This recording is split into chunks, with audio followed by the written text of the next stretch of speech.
اور میں ذرا سنجیدگی سے ایک بات بتاؤں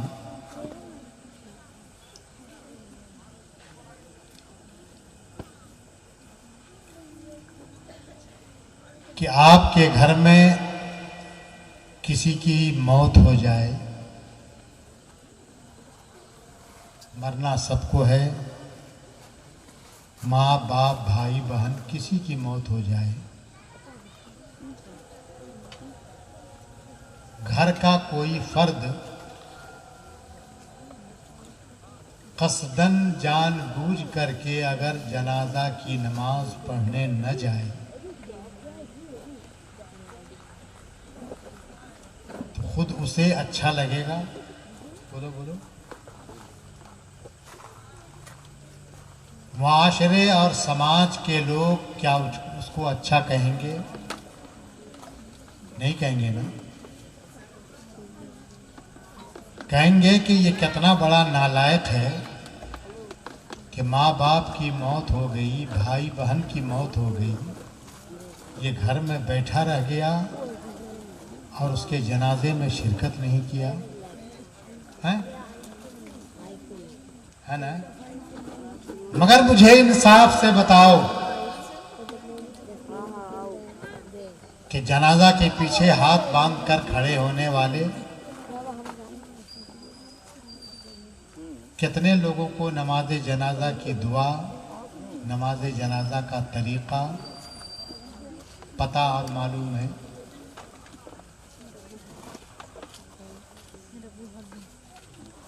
کیا صحیح ڈھنگ سے جنازہ پڑھنا بھی جانتے ہیں؟ اگر صحیح طور پر جنازہ کی نماز پڑھ لی تو سبحان اللہ، اور اگر نہیں پڑھی تو قوم کو دھوکہ دینے کے لیے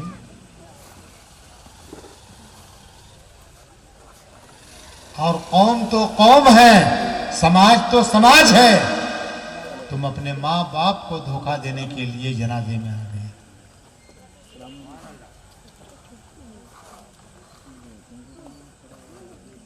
ابھی مولانا ضیاء الحسن صاحب نے بتایا کہ دن اور رات میں سے کوئی ٹائم لوگ نکالتے ہیں، بڑی عمر کے لوگ بھی گھنٹہ آدھا گھنٹہ علم سیکھنے کے لیے، دین سیکھنے کے لیے، شریعت کی جانکاری لینے کے لیے۔ کچھ پروفیسر بھی آتے ہیں، پڑھے لکھے بھی آتے ہیں، انجینئر بھی آتے ہیں، دنیاوی لائن سے جو وابستہ ہیں، کاروباری حضرات ہیں، وہ لوگ بھی ٹائم دیتے ہیں۔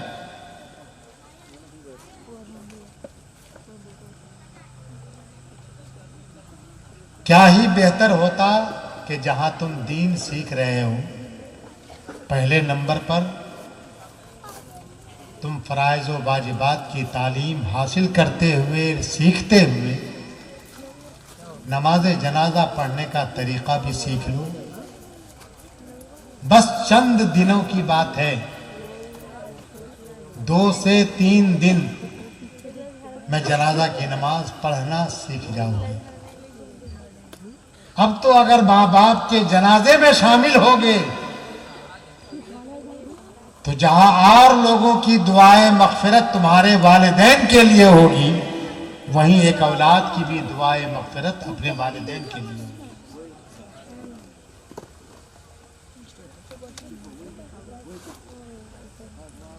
ایک حدیث پاک میری نگاہ سے گزری ہے، توجہ سے سنیے گا۔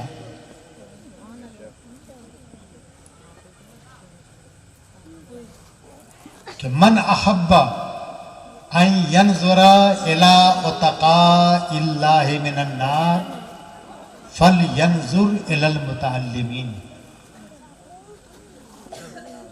جسے اچھا لگے ایسے لوگوں کو دیکھنا، جسے پسند ہو ایسے لوگوں کو دیکھنا جن کو اللہ تبارک و تعالیٰ نے جہنم کی آگ سے آزاد فرما دیا ہے، ایسے لوگوں کو دیکھنا اگر جسے اچھا لگے تو فل ینظر الی المتعلمین، تو وہ کس کو دیکھے؟ علم سیکھنے والوں کو دیکھے۔ علم سیکھنے والے وہی نہیں ہیں جو باضابطہ ایڈمیشن اور داخلہ لے کر کے ادارے میں حاضر ہو کر کے درسگاہ میں بیٹھ کر کے علم حاصل کرتے ہیں۔ متعلمین صرف وہی نہیں، وہ بھی متعلم ہے جو باضابطہ داخلہ لے کر کے درسگاہ میں حاضر ہو کر مدرسے میں پہنچ کر کے تعلیم حاصل کرتا ہے، اور متعلم وہ بھی کاروباری اور آفیسر اور انجینئر ہے جو آدھا ایک گھنٹہ ٹائم نکال کر کے دین سکھانے والوں کی خدمت میں حاضر ہو کر کے دین سکھاتا، وہ بھی متعلم ہے۔ فَلْيَنْظُرْ إِلَى الْمُتَعَلِّمِينَ، آقا فرماتے ہیں کہ جسے ایسے لوگوں کو دیکھنا اچھا لگے جن کو اللہ نے جہنم سے آزاد فرما دیا ہے، تو وہ کسے دیکھے؟ فَلْيَنْظُرْ إِلَى الْمُتَعَلِّمِينَ، تو وہ دین اور علم سیکھنے والوں کو دیکھے۔ حدیث پاک کا اگلا ارشاد ہے کہ فَوَالَّذِي نَفْسُ مُحَمَّدٍ بِيَدِهِ، قسم اس ذات کی جس کے قبضے میں محمد صلی اللہ علیہ وسلم کی جان ہے۔ اللہ کی قسم یاد کرتے ہوئے آقا فرماتے ہیں وَالَّذِي نَفْسُ مُحَمَّدٍ بِيَدِهِ مَا مِن مُتَعَلِّمٍ يَخْتَلِفُ إِلَى بَابِ الْعَالِمِ، جو کوئی دین سیکھنے والا، علم سیکھنے والا، شریعت کی جانکاری لینے والا عالم کے دروازے تک آنا جانا کرے،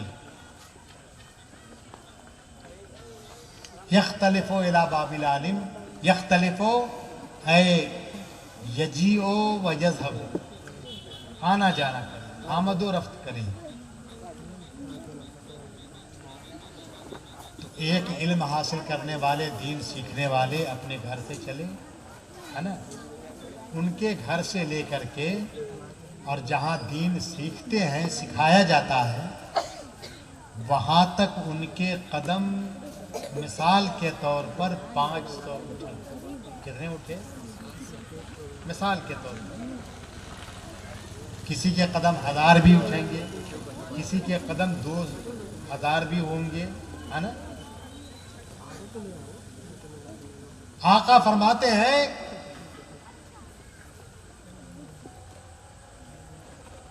کہ یختلف الی باب العالم، عالم کے دروازے تک جو کوئی سیکھنے والا، علم حاصل کرنے والا آنا جانا کرتا ہے، کتب اللہ لہ بکل قدم عبادت سنہ،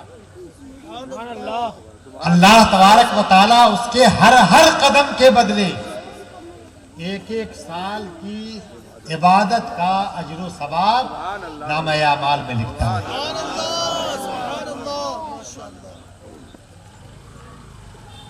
500 قدم اٹھے تو 500 سال کی نیکی اور عبادت کا ثواب اللہ نے اس کے نامہ اعمال میں لکھا۔